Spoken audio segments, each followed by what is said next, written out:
थप 6714 संक्रमित, 6716 जना संक्रमण मुक्त, 145 जनाको मृत्यु। काठमाडौँमा फेरि बर्ड फ्लूको संक्रमण पुष्टि। नेपालको राजनीतिक अवस्था बारे बोल्यो भारत, यो आन्तरिक मामिला हो। पत्रकारलाई धम्काउने कार्य तत्काल रोकियोस्, एमनेस्टी इन्टरनेशनलको आग्रह। सुदूरपश्चिम सरकारलाई दिएको समर्थन फिर्ता नलिने एमाले संसदीय दलको निर्णय। कोरोना उत्पत्तिको पारदर्शी छानबिन गर्न विश्व स्वास्थ्य संगठनलाई अमेरिकाको आग्रह। यास चक्रवातको प्रभाव, देशभर मेघ गर्जन र चट्याङसहित वर्षा र हिमपातको सम्भावना।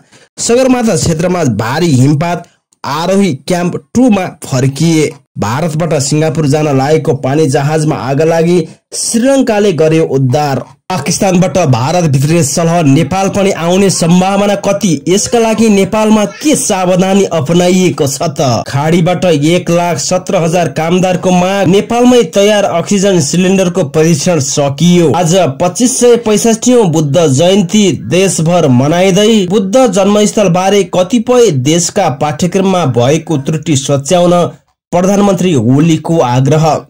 प्रधानमन्त्री विरुद्ध अदालतको अवहेलना मुद्दा, महन्तले सोधे अर्का अध्यक्ष उपेन्द्रलाई स्पष्टीकरण। यी हुन् आजका प्रमुख समाचार सामग्री। कृपया हाम्रो च्यानल सब्स्क्राइब गर्नु भएको छैन भने सब्स्क्राइब गर्नुहोला। नेपालमा कोरोना भाइरसबाट पछिल्लो 24 घण्टामा 145 जनाको मृत्यु भएको छ। स्वास्थ्य तथा जनसंख्या मन्त्रालयका सहायक प्रवक्ता डाक्टर समीर कुमार अधिकारीका अनुसार यो सँगै अहिलेसम्म कोरोनाबाट मृत्यु हुनेको संख्या 6845 पुगेको छ। गत 24 घण्टामा 6714 जनामा कोरोना भाइरस संक्रमण पुष्टि भएको हो। 19,030 जनाको पीसीआर परीक्षणमा 6,677 तथा 322 एन्टिजेन परीक्षामा 37 जनामा संक्रमण पुष्टि भएको हो। यो सँगै कुल संक्रमितको संख्या 5,40,775 पुगेको छ। हाल सक्रिय संक्रमितहरूको संख्या 1,17,077 पुगेको छ। पछिल्लो 24 घण्टामा 6,716 जना संक्रमण मुक्त भएका छन्। यो सँगै हालसम्म संक्रमण मुक्त हुनेको संख्या 4,11,603 पुगेको हो। काठमाडौँमा फेरि बर्ड फ्लू संक्रमण पुष्टि भएको छ। काठमाडौँको कीर्तिपुर नगरपालिका र चन्द्रगिरी नगरपालिकामा पालिएका टर्कीमा बर्ड फ्लू संक्रमण पुष्टि भएको हो। बर्ड फ्लू संक्रमण पुष्टि भएसँगै त्यस क्षेत्रमा टर्की नष्ट गर्न बिहानैदेखि टोली खटाइएको पशु सेवा विभागले जनाएको छ। अस्वाभाविक रूपमा टर्की मर्न थालेको सूचना पाए लगत्तै नमुना सङ्कलन गरेर केन्द्रीय प्रयोगशालामा आरटीपीसीआर परीक्षण गर्दा बर्ड फ्लू पुष्टि भएको विभागका प्रवक्ता डाक्टर चन्द्र ढकालले जानकारी दिनुभयो। अहिले संक्रमण थप फैलिन नदिनका लागि नियन्त्रणको प्रयास भइरहेको छ। प्रभावित क्षेत्रका पंक्षी नष्ट गर्ने टोली बिहानैदेखि परिचालित भएको विभागका प्रवक्ता ढकालले बताउनुभयो। व्यावसायिक प्रयोजनका लागि किसानले फर्ममा पालेको टर्कीमा बर्ड फ्लू पुष्टि भएको। नेपालमा पछिल्लो समय भइरहेको राजनीतिक परिघटनाबारे दक्षिणी छिमेकी भारतले आफ्नो प्रतिक्रिया दिएको छ। प्रतिनिधि सभा विघटन र नयाँ निर्वाचन घोषणा लगायतका विषयसँग जोडिएको प्रश्नमा भारतले यो नेपालको आन्तरिक मामिला भएको प्रतिक्रिया दिएको हो। बुधबार नयाँ दिल्लीमा भएको नियमित पत्रकार भेटघाटमा भारतीय विदेश मन्त्रालयका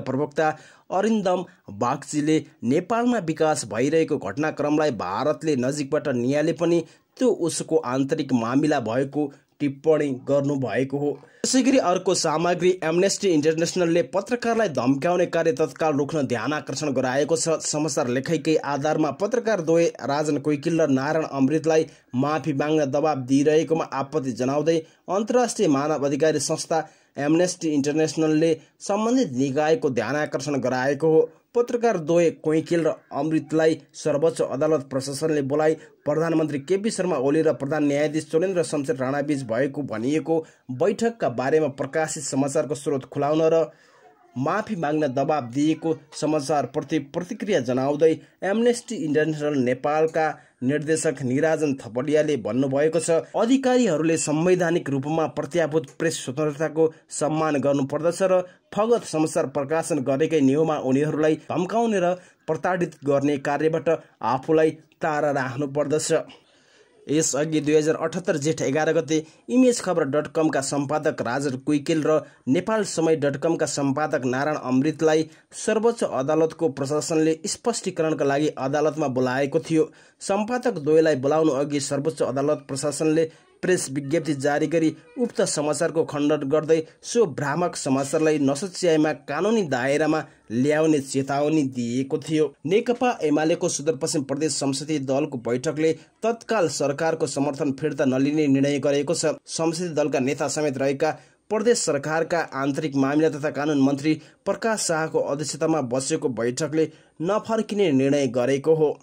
अमेरिकाले कोरोना भाइरसको उत्पत्तिबारे पारदर्शी छानबिन गर्न विश्व स्वास्थ्य संगठनलाई आग्रह गरेको छ। अमेरिकी स्वास्थ्य मन्त्री जेभियर बेसोराले कोरोना बारे अर्को चरणको छानबिन पारदर्शी सुनिश्चित गर्न डब्ल्युएचओलाई आग्रह गर्नुभएको हो। डब्ल्युएचओको मन्त्री स्तरीय बैठकलाई सम्बोधन गर्दै उहाँले कोरोना भाइरसको स्रोत मूल्याङ्कन गर्न अन्तर्राष्ट्रिय विज्ञहरूलाई अनुमति दिनुपर्ने बताउनुभयो। हालै मात्रै अमेरिकी जासुसी कम्पनीले एक रिपोर्ट सार्वजनिक गर्दै विश्वमा कोरोना महामारी फैलिनु अघि नै चीनको वुहान प्रयोगशालाका 3 शोधकर्ता बिरामी परेको दावी गरेको थियो। बेजिङले भने अमेरिकी आरोप खारेज गर्दै कोरोना भाइरस बरु अमेरिकी प्रयोगशालाबाट आएको हुन सक्ने जनाएको छ। बंगालको खाडीबाट उत्पन्न भएको यास नामक चक्रवातको प्रभावले देशभर मेघगर्जन चट्याङसहित वर्षा हुने भएको छ।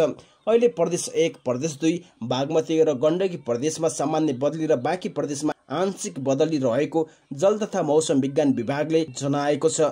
महाशाखाका अनुसार अहिले बागमती प्रदेशका केही स्थानहरूमा हल्कादेखि मध्यम वर्षा भइरहेको छ। मंगलबारदेखि मौसम खराब भएपछि सगरमाथा क्षेत्रमा भारी हिमपात भएको छ। हिमपातको कारण आधार शिविरबाट सगरमाथाको उचाइमा जाने सबै आरोहण दलको यात्रा स्थगित भएको छ।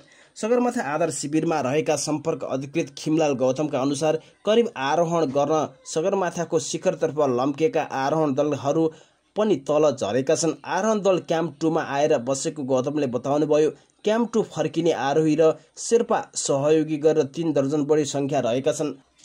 भारतबाट सिङ्गापुर जान लागेको एउटा पानी जहाजमा भीषण आगलागी भएको छ। श्रीलङ्काको कोलम्बो हुँदै सिङ्गापुर जान लागेको मालवाहक पानी जहाजमा आगलागीपछि विस्फोट पनि भएको छ। श्रीलङ्का नौ सैनिकले मंगलबार पानी जहाजका चालक दलको उद्धार गरेको छ। सिङ्गापुरको ध्वजावाहक पानी जहाज भारतको हाजिरा बन्दरगाहबाट 1486 कन्टेनर सामान बोकेर मे 15 मा छुटेको थियो। 25 टन नाइट्रिक एसिड र अरू रसायन पनि बोकेको पानी जहाजमा शुक्रबार एउटा कन्टेनरमा आगो लागेको थियो। जहाजको चालक दलमा फिलिपिन्स, चीन, भारत र रुसका 25 जना थिए। ती मध्ये 2 जना घाइते भएका छन्। बिहिबार भारतको इन्डिया टिभी र अग्निबाण पत्रिकाको अनलाइन संस्करणले राजस्थानको रेगिस्तान क्षेत्रमा सलहको झुण्ड देखिएको समाचार प्रकाशन गरे। समाचारमा सलहले पुर्याउन सक्ने क्षतिलाई दृष्टिगत गरी जिल्लामा सावधानी अपनाउन भनिएको उल्लेख छ। गत शनिबार भारतकै हिन्दुस्तान पत्रिकाको अनलाइन संस्करणमा पनि उत्तर प्रदेशमा सलहको झुण्ड देखिएको समाचार छापियो। उसले पनि पाकिस्तानबाट राजस्थान हुँदै सलह उत्तर प्रदेश प्रवेश गरेको जनाएको छ। यसअघि संयुक्त राष्ट्रसंघ खाद्य तथा कृषि संगठनले गत 17 मेमा सूचना जारी गर्दै दक्षिण पश्चिम इरानमा सलहका केही झुण्ड रहेको जनाएको थियो। उक्त झुण्ड पूर्वी पाकिस्तान आउने सम्भावना रहेको उल्लेख गरिएको थियो। सोही झुण्ड पाकिस्तान हुँदै उत्तर प्रदेश प्रवेश गरेको हिन्दुस्तानले लेखेको छ। गत वर्ष पनि अफ्रिकी मुलुकबाट अरबियन देश हुँदै सलह भारत आइपुगेको थियो। उक्त सलह नेपाल पनि छिरेको थियो। भारतको बिहार हुँदै रूपन्देही, बारा, पर्सा, सर्लाहीमा छिरेको सलहले नेपालका केही जिल्लामा आतंक मच्चाएको थियो। अहिले उत्तर प्रदेशमा देखिएको सलहको झुण्ड नेपाल भित्रने सम्भावना कति छ त? कृषि तथा पशुपक्षी विकास मन्त्रालयका प्रवक्ता श्रीराम घिमिरे भन्छन्, सलह उडेर आउने हुँदा नेपाल छिर्ने सम्भावना धेरै छ। क्षति सकेसम्म कम गराउन उच्च सतर्कता अपनाउनु पर्ने देखिन्छ। मन्त्रालयका अनुसार केही जिल्लामा मकैमा अमेरिकी फौजी किरा देखिसकेको छ। किराले कुनै क्षेत्रलाई जीवन चक्र बनाएको प्रवक्ता घिमिरे बताउँछन्। किराले वर्षैपछि आक्रान्त बनाएको छ। अमेरिकी फौजी किरा मकैमा देखिसकेको छ। उनले भने, भारतमा सलह देखिएपछि बाली संरक्षणसँग काम गर्ने प्लान, क्वारेन्टाइन तथा विषादी केन्द्रले सतर्कता साथ काम गरिरहेको छ। जिल्लामा रहेका प्राविधिकलाई सल्लाह सुझाव दिइएको छ। कोरोनाको संक्रमणको दोस्रो लहर चलिरहेका बेला मलेसिया बाहेकका प्रमुख श्रम गन्तव्यका रोजगारदाता कम्पनीले नेपालबाट झण्डै 1,17,000 कामदार लैजान प्रमाणपत्र प्रमाणित गरेका छन्। ती देशले निर्माण क्षेत्रमा बढी कामदार लैजान माग पेश गरेका हुन्। कामदारको माग भने कोरोना संक्रमणले उडान रोकिएका कारण उनीहरू गन्तव्य देश जान भने पाएका छैनन्।